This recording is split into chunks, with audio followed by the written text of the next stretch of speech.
Welcome to Truths from God. Today we're diving into Isaiah 41-10, Fear not, I am with you. If you've ever felt that 3 a.m. spike of worry, the kind that makes your heart thump and your thoughts sprint, this verse is like oxygen. Here's the big idea up front. God doesn't tell us to fear less by trying harder. He tells us to fear less because He is nearer. The command, fear not, is anchored in two realities. For I am with you, and for I am your God. That's Isaiah 41. 10 inches the ESV, and it's the heartbeat of everything we'll explore. Think of this as a field guide for fearful moments. We'll begin with the verse itself and the simple claim it makes about who God is and where He is in relation to you. From there, we'll keep things clear and practical. I want you to hear the tone of the text, not as a fortune cookie encouragement, but as a covenant promise from the living God, who speaks, stays, and sustains. My goal for this first step is simple: to shift your inner question from, am I strong enough for this, to, whose presence am I standing in right now? So as we begin, hold this in your mind. Courage, in the Bible, is not swagger, it's proximity. If God is with you and He is your God, then your fear has already lost the argument. Let's start there. Let's hear the scripture itself, slowly, like we're letting each word take root. Fear not, for I am with you. Be not dismayed, for I am your God. I will strengthen you. I will help you. I will uphold you with my righteous right hand. Isaiah chapter 41, verse 10, ESV. Now, listen to the rhythm. 2 commands, followed by 2 anchors, and then 3 promises. First, the commands, fear not, be not dismayed. These are not scoldings.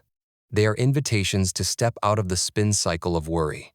Then, the anchors, for I am with you, and for I am your God. Notice the logic. The reason you can obey the command is not because you discovered a tougher version of yourself. It's because of who stands with you and who claims you. Then come the promises, 3 steady verbs, like stepping stones. I will strengthen you. That is capacity when you feel depleted. I will help you. That is real aid, not theoretical encouragement. I will uphold you. That is stability when your knees shake. And all of this is held by my righteous right hand language that signals a strong grip that is also morally trustworthy. Power and goodness together. Try reading it again with a gentle pause at each phrase. Fear not, for I am with you. Be not dismayed, for I am your God. I will strengthen you. I will help you. I will uphold you with my righteous right hand. The grammar itself is pastoral. God gives the reason before He gives the task, and He promises action before you take a single step. If you remember only one thing from this slide, remember this. The command rests on communion. Fear not stands, because I am with you stands. That is the shape of Christian courage. Before we squeeze meaning out of every word, we need to stand where the first hearers stood. Think 6th century before Christ. Judah has been battered by superpowers. First by Assyria's shadow and then by Babylon's boot. Jerusalem fell, the temple was destroyed, and families were marched off to live under foreign rule.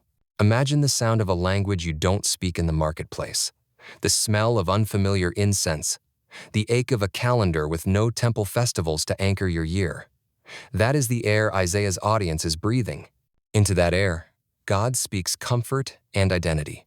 In the chapters around our verse, the people are small and the empires are loud. News travels that kings rise and fall like desert grass. And the world seems to be organized around whoever has the biggest army and the sharpest chariot wheels. When fear becomes your weather report, you start asking practical questions. Has God forgotten us? Did we sin our way out of His reach? Are the gods of the nations stronger than the God of our fathers? That is why this promise lands with such force. It is not a motivational poster. It is a covenant announcement to exiles. Notice the pastoral fit. The people's fears are political and personal at the same time. Political, because empires decide your rent, your route home, your future. Personal, because anxiety always shrinks down to the size of your chest and your next breath. And Isaiah's word answers both layers. Fear not, for I am with you, tells a displaced people that geography doesn't dislodge God. Be not dismayed, for I am your God, tells a shamed people that covenant hasn't been canceled. You may be far from Zion, but you are not far from me. Hold that scene in your mind, the map lines from Jerusalem to Babylon, the long road, the small community wondering if anything stable remains. This is exactly where Isaiah 41:10 belongs. The promise meets a people who cannot stabilize their world, and so God promises to stabilize them. That is why this verse has carried generations. It was born in the pressure cooker of exile, and it still breathes courage into pressured hearts today. Now that we've stood in the story's world, let's zoom out and look at the shape of Isaiah chapter 41. Think of it like a courtroom drama that turns into a counseling session. The first scene, verses 1-7, summons the nations and their idols into court. Coastlands, be silent before me. Let us together draw near for judgment. The question on the floor is simple and devastating. Who actually moves history? Who stirs up rulers, directs empires, and announces the future before it happens? The nations scramble, and the idols must literally be nailed down so they won't topple. Picture the irony. The gods that are supposed to stabilize you need to be stabilized themselves. Then the camera pans, and verses 8-13 speak directly to God's people. The tone shifts from challenge to comfort. But you, Israel, my servant Jacob, whom I have chosen, the offspring of Abraham, my friend. That little word, but, is a hinge the size of a bridge. On one side, a world trying to manufacture security. On the other side, a people who are given security by grace. God reminds them, I took you from the ends of the earth. I said, you are my servant. I have chosen you and not cast you off. In other words, your identity is not self-assembled like an idol. It is spoken over you by the living God. Right in the middle of that reassurance sequence sits our verse, Isaiah 41, verse 10. It is the beating heart of the section. The commands, fear not and be not dismayed, are not hovering in space. They are tied to covenant identity, I am with you, I am your God, and followed by God's promised actions. The surrounding verses echo and amplify the same message. Those who rage against you will fade, and God himself will take you by the hand. The court case against idols exposes power that must be propped up. The counseling word to Israel offers power that holds you up. Notice the craft.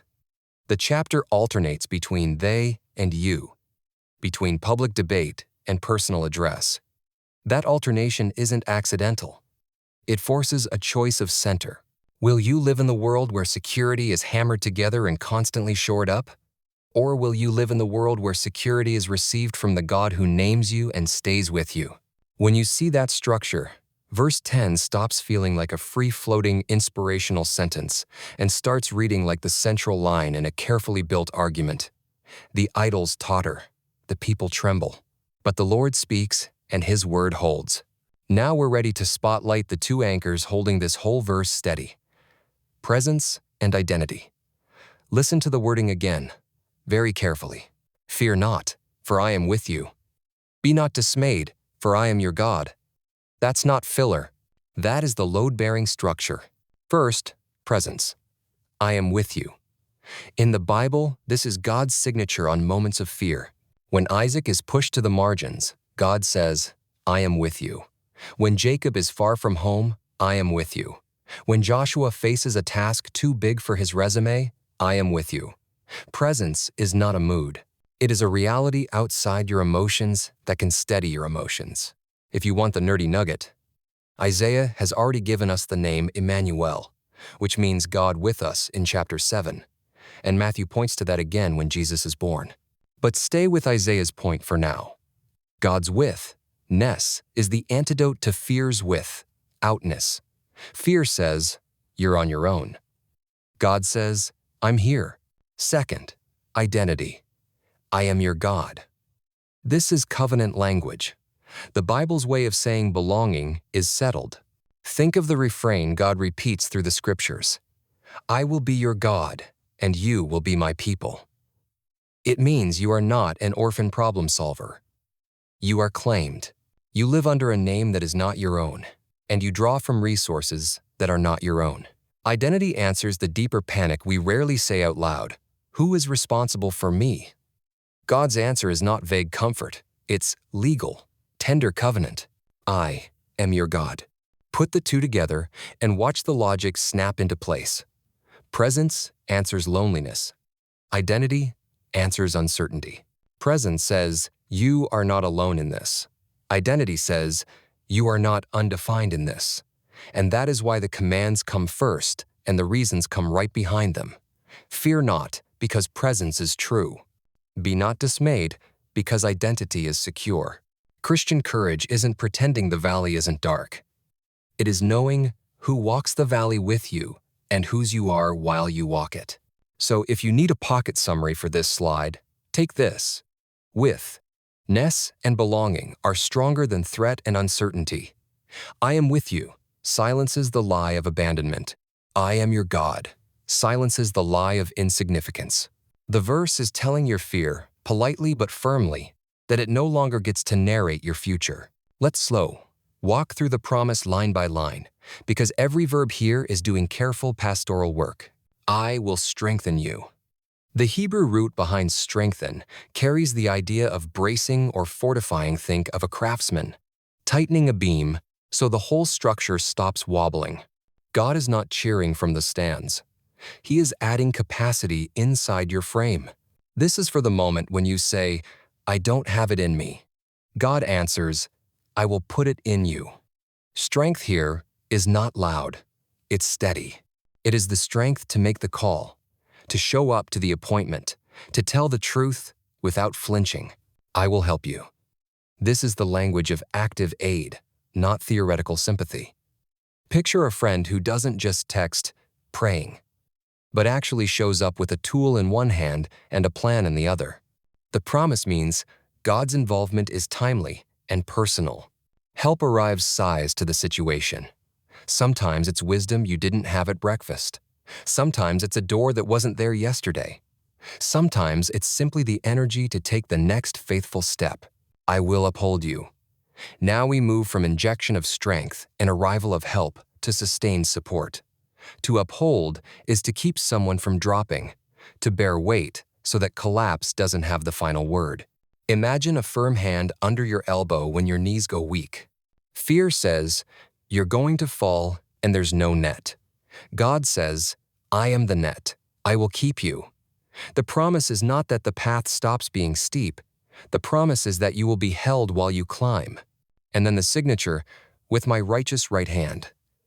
Two parts matter here. Right hand in the ancient world is the symbol of authority and effective power. The hand that acts, the hand that wins battles, the hand that lifts. But it is not raw force. It is righteous. That word means God's power runs on the rails of his character, just, faithful, covenant true. In other words, the hand that holds you will never push you somewhere. His goodness cannot go. The grip is strong and the grip is good. Put the sequence together and watch the logic build. When fear drains you, God says, I will strengthen you. When fear overwhelms you, God says, I will help you. When fear insists you will break, God says, I will uphold you. And over all of it, he assures you the hand doing the holding is righteous. No hidden agenda, no moral shortcuts, no borrowed crutches that cost you your integrity later. This is why the promise holds in hospitals and unemployment lines and hard conversations. You are being braced, aided, and borne up by a hand that is both mighty and morally clean. If you need one sentence to carry from this slide, try this. The God who commands, fear not, also supplies the strength, the help, and the upholding to make obedience possible, and he does it with a hand you can trust. Let's trace the thread. Isaiah announces, fear not, for I am with you. The New Testament doesn't replace that promise. It puts a face on it. Matthew tells us Jesus is Emmanuel, which means God with us. That is not a poetic nickname. It is Isaiah's presence logic walking around in sandals. The same God who spoke comfort to exiles steps into history, eats with sinners, touches lepers, and calms storms with a word. Presence is no longer only proclaimed, it is embodied. Then listen to how Jesus ends his earthly ministry. He commissions the disciples and promises, "I am with you always, to the end of the age." That echoes Isaiah's cadence perfectly. The command to go is anchored in the promise of presence. You are not sent alone, you are accompanied. If Isaiah steadied a displaced people, Jesus steadies a dispersed people, men and women scattered across nations, carrying good news into ordinary workplaces and anxious households with the same assurance. You are not abandoned. The apostles keep that line humming. Paul teaches, "The Lord is at hand," right before telling anxious hearts to pray and to receive the peace that guards minds and hearts. The order matters. Prayer is not a flare shot into a dark sky hoping a distant deity notices. Prayer is conversation in the company of a near Lord. And the letter to the Hebrews stitches Isaiah's grammar directly into a believer's daily life. "I will never leave you nor forsake you," so that we can say, "The Lord is my helper. I will not fear." Do you hear the same structure? Presence, then courage. Identity, then action. Here is the takeaway for this moment in our journey. Isaiah gives us the blueprint. Courage rooted in God's with-ness and God's claim on his people. Jesus fulfills and extends that promise. The with-ness has a name and a voice you can learn to recognize. The early church lives out the same promise in real pressure, persecution, poverty, prisons, and discovers that the nearness of the Lord is not a mood, but a reality that redefines the room. So when you read Isaiah 41-10 as a follower of Jesus, you are not borrowing someone else's mail. You are receiving a family promise, confirmed by the Lord who said, "Come to me," who promised, "I am with you always," and who sends his people into fearful places with the same steady grammar. Do not fear, because I am with you. Do not be dismayed, because I am your God. Let's turn this promise into a practice you can use when fear shows up. Think of it as a 3-step drill you can run anytime. Simple, memorable, biblical. Step 1. Pause. Your first move is not to fix the problem. Your first move is to slow the body so the mind can listen. Try this with me. Breathe in through the nose for a count of 4. Hold for a count of 4. Exhale through the mouth for a count of 6. Do that twice. While you breathe, name the fear in one honest sentence. Keep it plain. Something like, "I am afraid of that conversation tomorrow," or "I am afraid the money will not stretch this month." Naming the fear shrinks the fog. It brings the giant into the light where Scripture can address it. Step 2. Reframe. Now speak Isaiah 41:10 aloud and insert your name. Put the promise in the present tense as you say it. "Fear not, Ryan, for I am with you. Be not dismayed, Ryan, for I am your God. I will strengthen you. I will help you. I will uphold you with my righteous right hand." If your name is not Ryan, use your own name, of course. Reading it aloud matters. Hearing your voice say God's words rehouses your thoughts. If you like a short breath prayer, try this on the exhale. You are with me. On the inhale, I am yours. That couples presence and identity to your breathing. Step 3. Respond. Ask one question. Given that God is with me and He is my God, what is the next faithful step I can take today? Keep it small and concrete. One phone call, one calendar block, one text to ask for counsel, one budget check. Then, take that step in the next hour if possible. This is how obedience looks when fear is loud. Not a grand gesture. A faithful next move made under the grip of the righteous right hand. Here is a quick example. You are dreading an interview. Pause. 2 slow breaths. Name it. I am afraid I will freeze and look foolish. Reframe with the verse and your name. Fear not, Jordan, for I am with you. Be not dismayed, Jordan, for I am your God. I will strengthen you. I will help you. I will uphold you. Respond. Write 3 bullet points you want to say and text a friend to run a 5-minute practice question. That is the smallest faithful step. It honors the promise and trains your reflex. Why this works? The drill aligns your body, your mind, and your actions to the grammar of the text. Presence answers panic. Identity answers shame. Strength, help, and upholding answer helplessness. Over time, this 3-step pattern becomes a reflex. When fear knocks, you do not rehearse disaster. You rehearse Isaiah 41:10, and you take the next faithful step under God's hand. If you want a pocket version to carry, pause and name it. Reframe with the verse and your name. Respond with 1 faithful step. Repeat as needed.